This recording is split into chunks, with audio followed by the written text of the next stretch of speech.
We know the vaccine came through the airport the other day. Were you part of the team that received the vaccine? Yes, as a portal officer in charge of this airport, I received the team, the CS who came to receive the vaccines. And it was a very good day because as a country, we know now we have a vaccine that will protect the citizens and our travelers who are in this country. So very soon we'll be inoculating our frontline health workers, the police, the KCAA frontline team, and the people who are in this airport, because we are all receiving travelers. So we are in the front line. Thank you very much, Mr. Murkomen. We want to continue with our passenger facilitation journey. We are now headed to KCAA. We are entering the airport itself. We are going to see how the passenger is going to be facilitated through other facilities within the airport.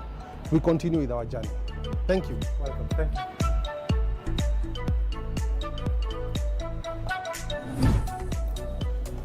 Hello. Hello, madam. How are you? I'm very fine. How are you today? Fine. Yes. You're welcome to KCAA. Thank you.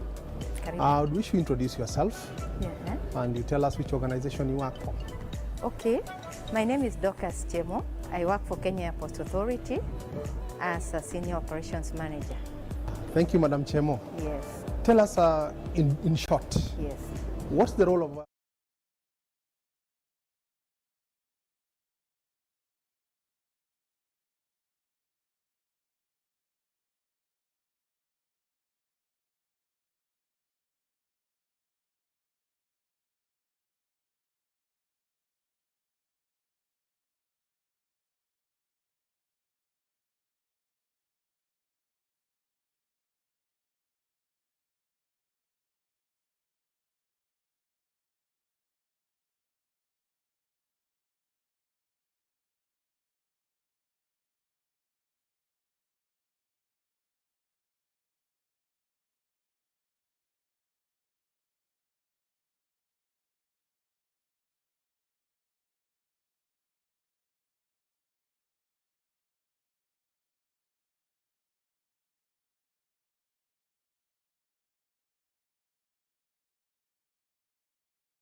process is behind, though I can authoritatively report that the process is now back on track, but it was not going to be able to accommodate our interests and the ICAO requirements that these provisions are put or are implemented. And so we went back to the drawing board and reintroduced this regulation and brought back all the elements that had been expunged so that we are able to comply with ICAO requirements as a state, because we didn't file a difference when we were supposed to. And so this is a new regulation. It has quite a number of aspects. It's comprehensive, and it has a schedule at the end. That is the 6th schedule that sheds more light on how that is supposed to be implemented. And I'd like to report that we had a number of engagements with the air traffic service provider, face-to-face in meetings, exchange of communication,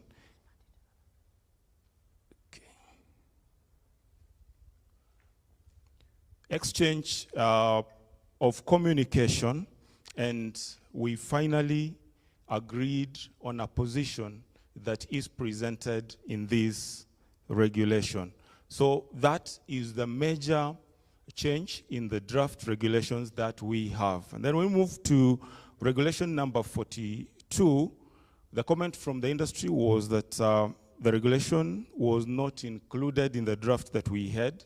However, it was there, but we realized there was importance of amending it so that it can conclusively implement the standard as presented by ICAO, and so it was amended to make it more clear. And in addition to that, the 5th schedule, which is connected to this regulation, was also amended, and so it is now, we believe, conclusive as required. Regulation 56, the service provider indicated that runway safety teams are a responsibility of the airport operator, but it is also important to note that air traffic services is a key player in safety at the aerodromes or at the airports.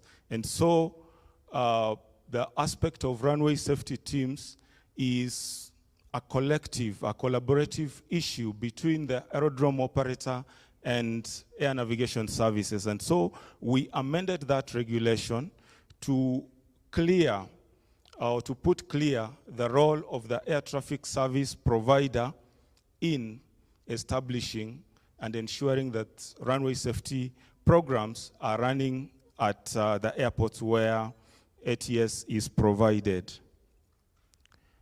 Now, Regulation 61, the ATS provider recommended that we expunge it from the regulations. However, we realized that it is applicable in Kenya. These provisions are applicable, and if we expunge the regulation from our set of regulations, then we will not be complying and we will not be able to meet our objectives. And so that has also been retained as is.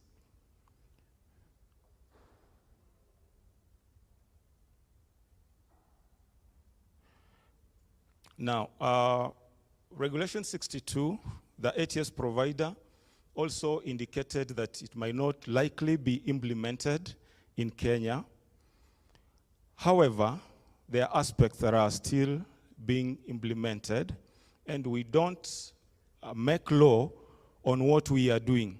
We make law covering all possible scenarios, so that in case a particular element is applicable, there is a law to that effect. And ICAO has given that guidance in the SAPs as Annex 11, and so we retained this so as to meet the requirement as a state to show that we are complying to that particular provision or standard. And so we didn't change or we didn't expunge that regulation.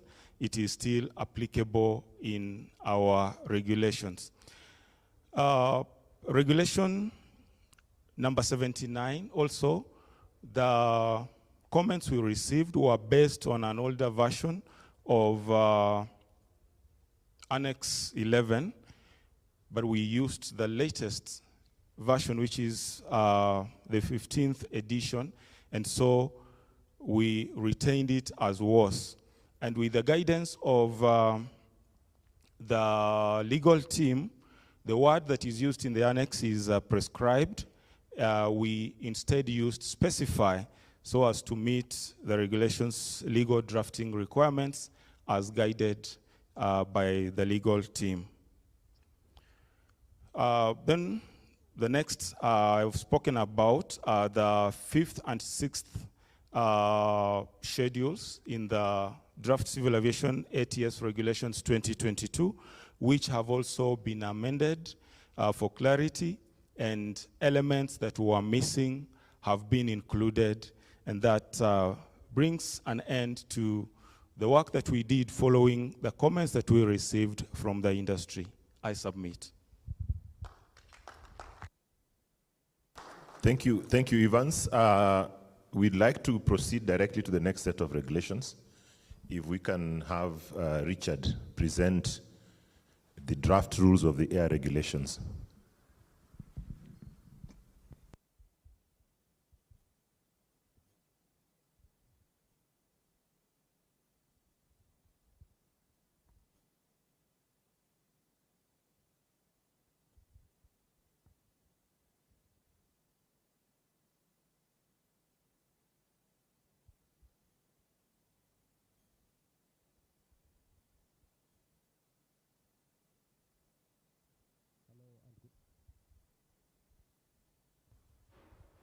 Hello and good morning, everyone. My name is Richard Cherop. I'm the Chief Air Traffic Management and Search and Rescue Inspector at the Kenya Civil Aviation Authority. I'm here this morning to just give you the feedback on what we took on the rules of the draft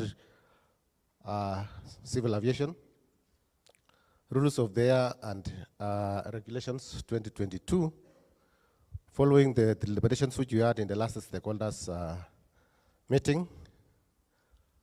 And to just bring us to be on board is the rules of their regulations are rules that applies to all persons or aircraft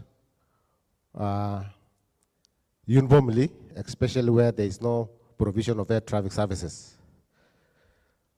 There were a few comments, and as you know, the regulations are arranged in a manner that there are parts, and also there are schedules, around 6 schedules, and these regulations are about 69 of them in total. So to begin with, the first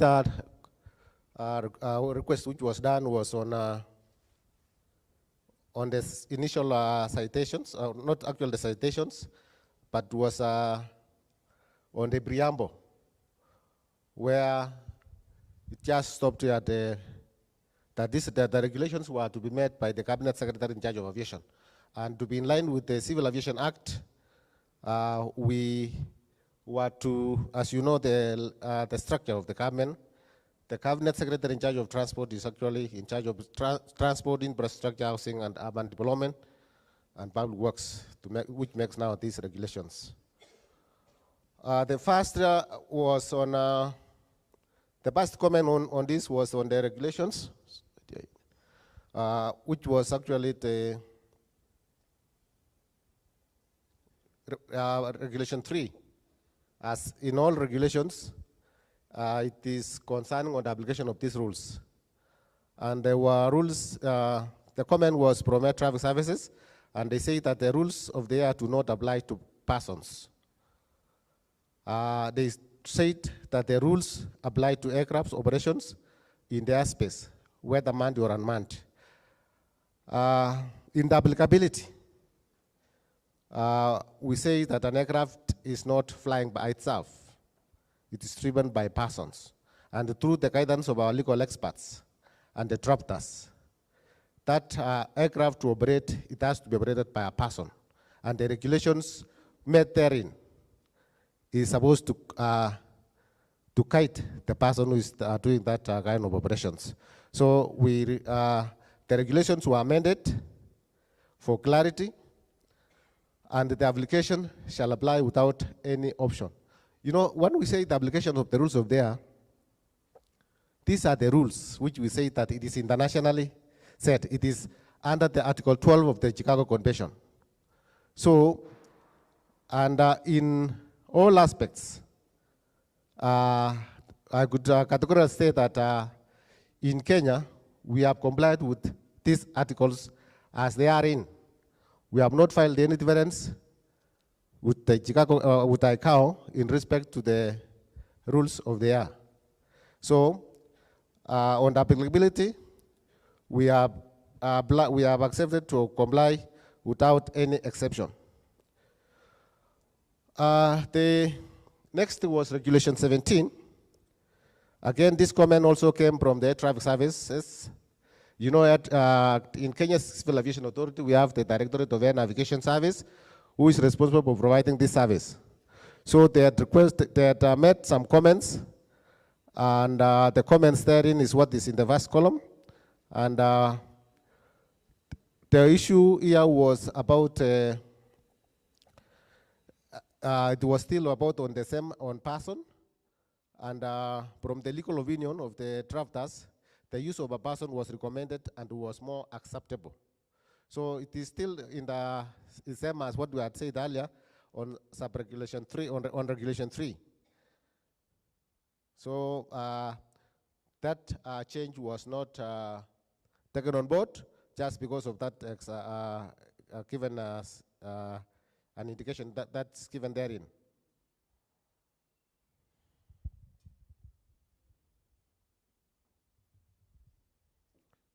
The next was a contentious question, that is the rules on submission of applied plan.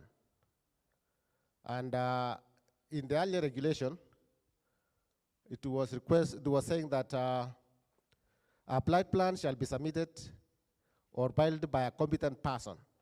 That's where it ended. But we, through the guidance of our legal experts and also through this discussion which we had last time, we say that we have to qualify this, who is a competent person. Because competency, as most of us we know, it is got through training or a license and or a certificate thereof. So we had a lot of comments which were submitted by associations of applied dispatchers and also the applied operations and also the associations of, okay, the comments were from the Kenya Association of Air Operators, Kenya Airlines Applied Dispatchers Association. So it is the point of contention is that they wanted to withdraw the term the pilot or applied dispatcher. They didn't want us to go further into this issue. But in a nutshell is that of late, and which is something which is of concern, is that through our own investigations, we have found that people submit flight plans without even following the procedure which is required therein. And we had some live examples, which I can as well show as to why we say that we intend to have, we retained. So these regulations were amended for clarity, and we want only to expound on who this competent person is. And we said by training, of course, pilot is a competent person, flight dispatcher is a competent person, and that regulation, that's only what changes which we did, and such, therefore, we retain that the regulations as it is.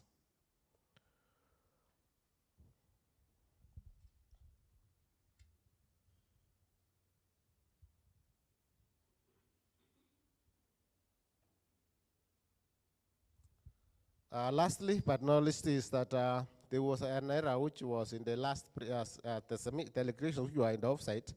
There was an issue on renumbering of the regulations from number 3 to number 69. This was an error which was detected, and this was corrected. And what we have in the offsite today is a replica of what is actually as outlined in the table of content, or the arrangements of the regulations. So to that end, I conclude the civil aviation, the draft civil aviation rules of their regulations 2022.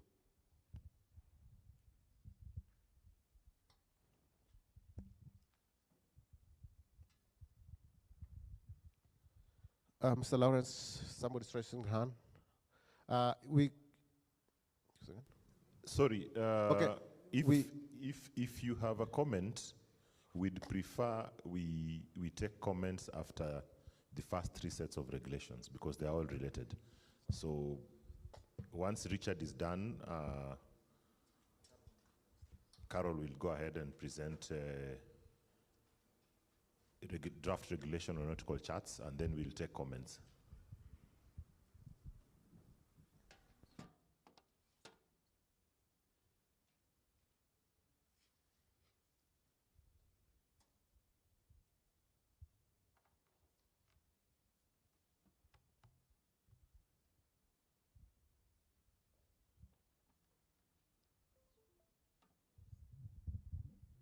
Good morning, everyone. Good morning.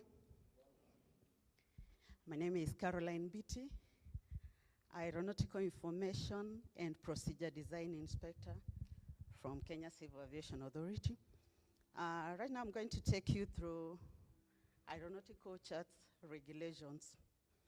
We got a few comments from the industry, and we addressed them as much as to the satisfaction of the industry and ensuring that we comply with the requirements of ICAO. Our first comment was on change of the issuing authority. In previous regulations, we had Cabinet Secretary for Transport and Infrastructure. That has since changed to Cabinet Secretary, Ministry of Transport, Infrastructure, Housing, Urban Development, and Public Works. Then under interpretation, the definition for certificated, we had a definition for certificated cartographic service provider as the authority that is dealing with provision of aeronautical charts. We've since changed that to aeronautical chart service provider. In our definitions, in most of the definitions, we had referenced ISO requirements. But then we realized that the ISO standard is subject to change from time to time. So we deleted the ISO reference. In regulation number 5,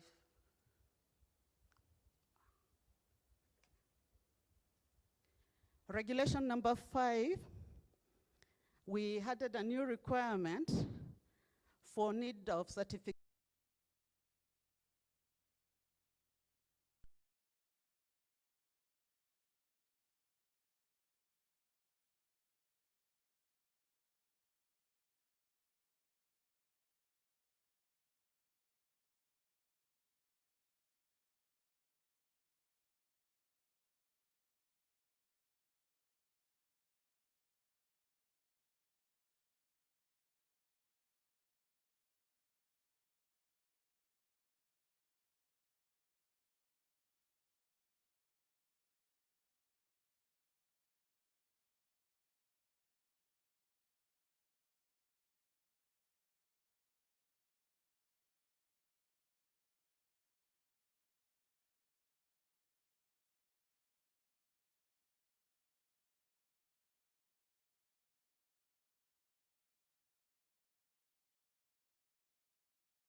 Regulation is 32 sub 2C, 2 Charlie. It's an incorrect citation.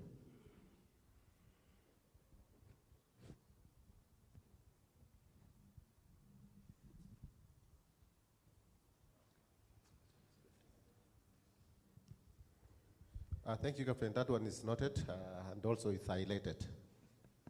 Good. And the other one is, thank you. The other one is 33, regulation 33 sub bracket 7.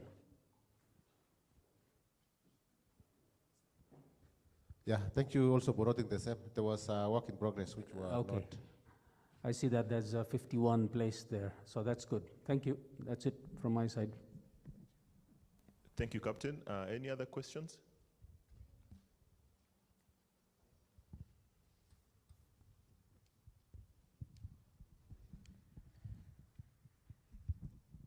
Thank you. I have noted that we are putting the Ministry of Transport and that long name, Motihood or something. But in my experience, after every political cycle, the name of the ministries change. So after August, we may have a ministry in charge of aviation, which has a different name from what we have in the regulation right now. I would propose that we just say the ministry in charge of aviation for the time being, because the name will keep changing, so we'll have to keep changing the regulation again. Thank you. Okay, that's noted. I think our legal team will help us to respond on that one. Any other question?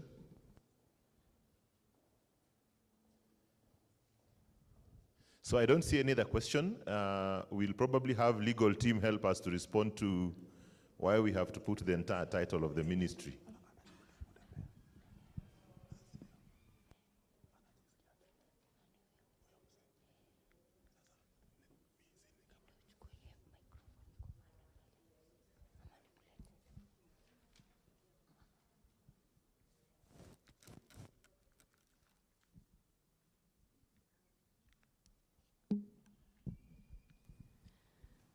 The gentleman's comments are valid, and that will be amended to read ministry responsible for aviation at the time.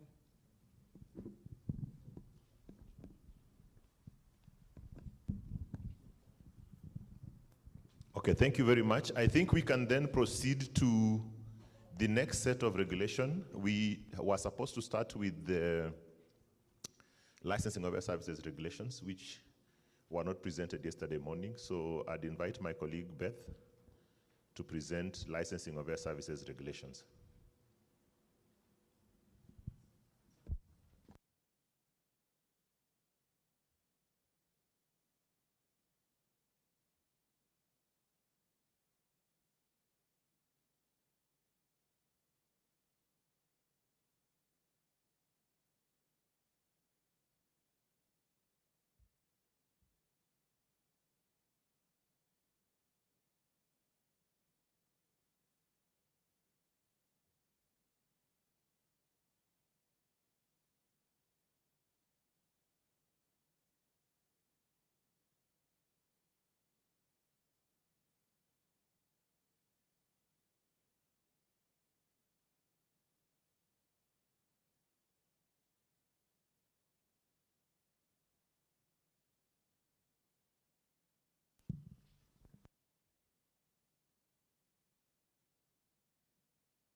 Sorry.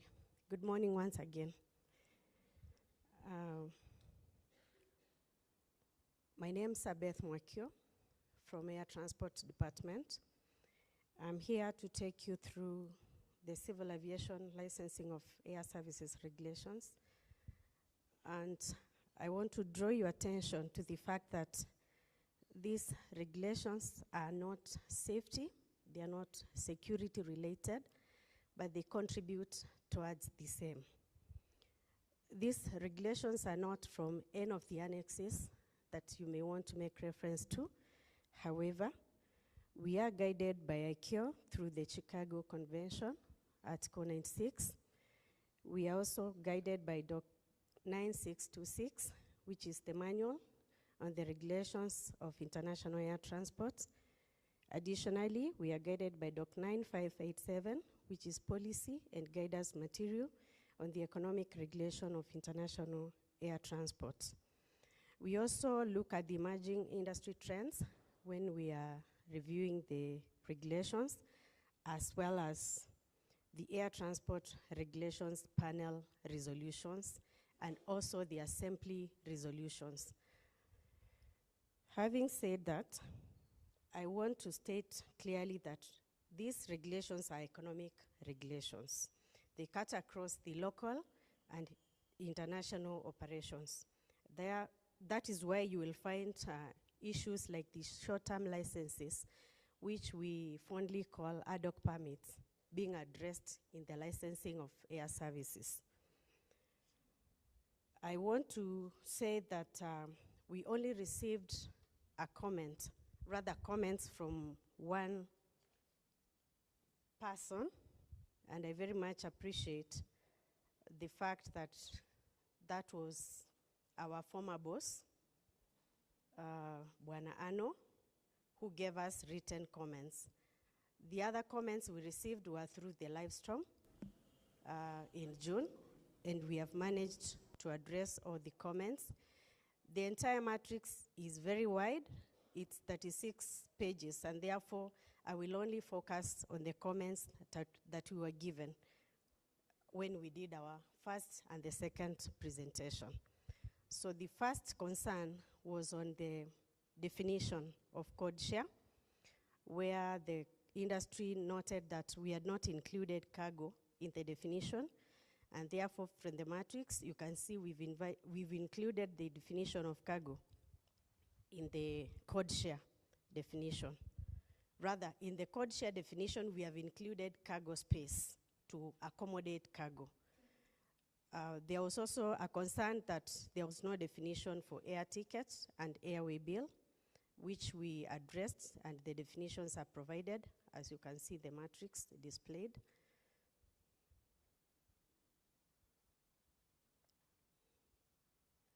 The other concern was on a marginal note, which was Regulation 3.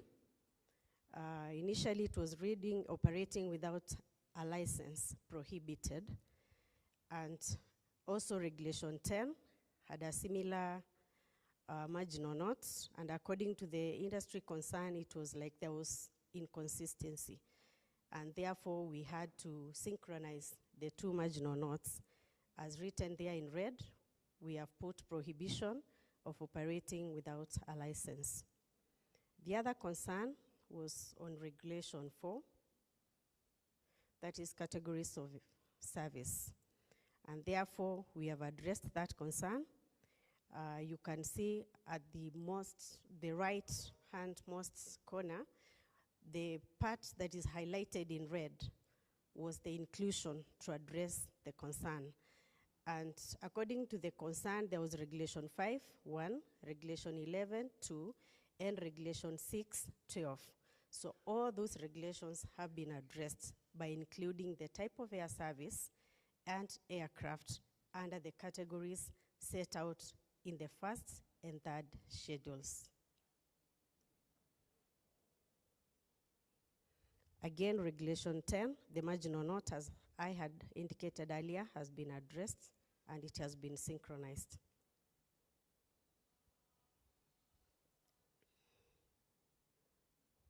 Regulation 3, which reads, Regulation 11, Part 3, procedures for processing applications for license. There was a concern that the previous regulation was just saying with established procedures as highlighted in red. And therefore it looked like probably the procedures have not been established, though the regulation gives the guidance that there should be established procedures on how we process applications. Therefore, under part 3, that has been addressed, and you can see it is highlighted in red, Regulation 11, Part 3. The authority shall process applications for license under this part in accordance with established procedures. There should be no doubt we have established procedures on how we handle applications for air service licenses. Under Regulation 12, there was a concern that 12F, there was a requirement of 2 years previous domestic license as a condition for international license. I want to clarify that that part of the regulation had been misplaced because it is talking about international license. And therefore, we addressed that concern by moving Regulation 12F to Regulation 15G, where international license issues are addressed. 2, I want to clarify that the concern had misquoted the regulation because it was indicated that we require 2 years previous domestic license, but in the regulations, it's 1 year, not 2 years.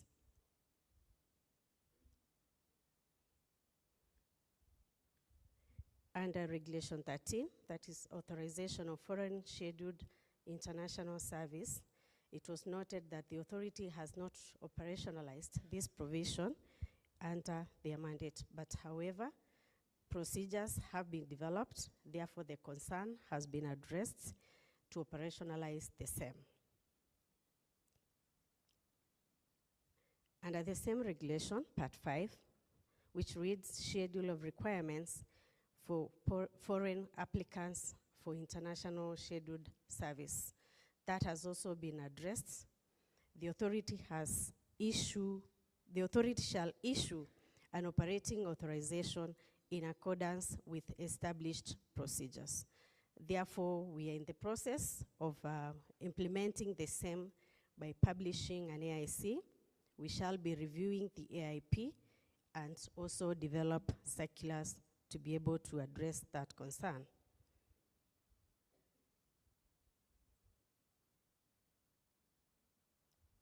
There was an additional remark from the same person that whenever there is intention to review the KCAS procedures or charges, the authority may be advised to incorporate expertise from the Attorney General Chambers, the authority's legal division, and knowledgeable and experienced aviation persons from the private industry to assist in drafting proposed amendments to regulations.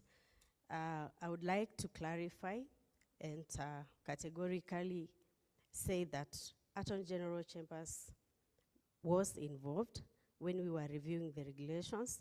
Probably the industry may not have been informed on that, but we sat with the Attorney General Chambers personnel. The authority's legal department was fully involved, and therefore I think the only part that I would say was not addressed at that particular point in time was the industry involvement. And you're here so that we can listen to you. Your comments are very valid. We want to have you feel that the regulations are made for you. They are not being forced to you because you are the people we are going to be regulating.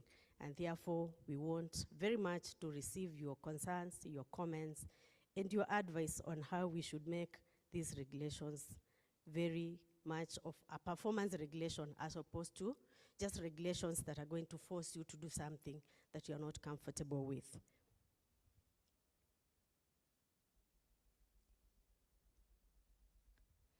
Regulation 22. During the live storm, someone raised the issue on wet lists, and they requested that there was need to extend the duration on wet lists from 6 to 12 months. And that one has been addressed. You can see it highlighted that the period not exceeding 12 months will be the period for wet lists as requested by the industry.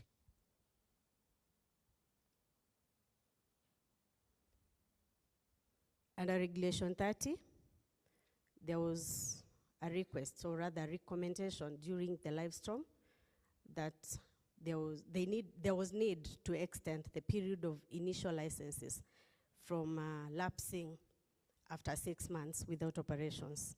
And therefore, we propose to amend that to read 12 months instead of 6 months.